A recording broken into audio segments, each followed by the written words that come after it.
Greetings, Patreons! Greetings, subscribers. Thank you guys so much. We're celebrating 1,000 subscribers to the channel, which I really didn't think was possible when we started making sword-related content. It's really only been going on seriously for about 2 years or so. During the lockdown, everyone starts coming up with creative ways to showcase swords in their collection and talk about them.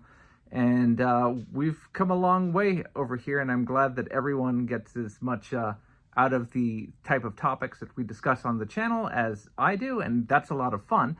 I put up a poll asking what type of video should go up in celebration of the fact that we managed to cross 1,000 subscribers, with a couple different options, and everyone seems to appreciate the idea of doing something related to big two-handed Chinese swords, which is something that we focus a lot of attention on, and I am going to do that, but it's going to take a little while to do it.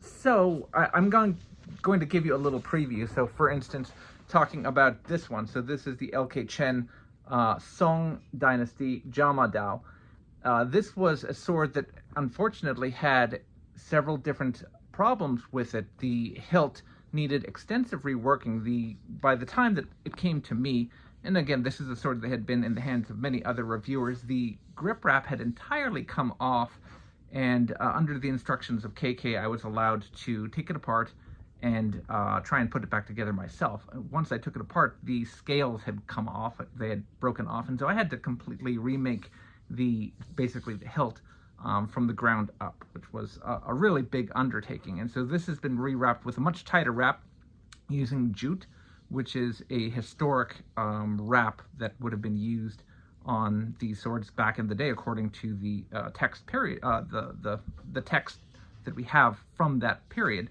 But this is a big, heavy sword that's 2.5 kilos. And here, just as a preview, we'll expose a little bit of the blade. Look at the size of that spine. My goodness, this is a monster of a blade, and we've seen it in a couple of videos so far. So one of the things I'm going to do, if I'm going to be testing all of these big two-handed Dao, I want to make sure I have an adequate target to really give them a run for their money. The weather's been really crummy here. It thinks it's still wintertime in the part of Pennsylvania I'm in.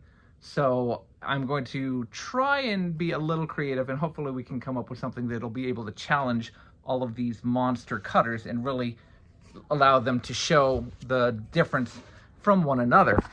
So in the interim, while I'm putting all that together so it doesn't drag on and on forever, one of the other things that we asked and what a lot of folks were interested in was a Q&A from viewers. So we can definitely do that anytime. Let's go ahead and just say, if anyone has a question, I will go ahead and attempt to answer it. So leave it in a comment below. It can be I would prefer to have them on this video. Obviously, if you leave a question or a comment on any of my videos, I'll attempt to answer them, but I will put together a video in the not too distant future answering any question. No, there's no limit on them, although hopefully it will be on a topic that I have some ability to answer. But it can be on anything. Again, I would prefer, perhaps, if it was something related to the handling and mechanics of swords, or perhaps an area of one of the periods of sword development that we have previously discussed. If there was something that you were curious about, or an area that I touched on that perhaps I didn't go into greater detail, more than happy to discuss it. But if something is tickling your fancy and you'd like my opinion on it, I am happy to try and answer it. I do not promise that I will be an authority on it or that my answer or opinion is correct, but I will endeavor to try and respond. So once again, from the bottom of my heart, thank you guys very much. And I also wanted to give a quick word of thanks to all of the other mates, so all of the other Swordtubers who have been cheering me on and who have been encouraging me and helping me, giving me recommendations and advice. A bunch of them got together on Matthew Jensen's live stream last night. It was a lot of fun. I watched the majority of it. I'll link it in the description below, but the guys from Unsheathed Sword Reviews, Vic and John, Alien Tude, Kyle Smith, and Kane Shen in particular. There's others that I'm forgetting. So if I have forgotten anyone, please forgive me. But everyone else in the Sword community is really cool, and please continue to follow them and support them. If you like my channel, I'm sure you'll like any of theirs. So make sure you check them out as well. All right, gang. Until the next time, please start commenting, and anything that you're interested in, I will endeavor to try and answer. Take care.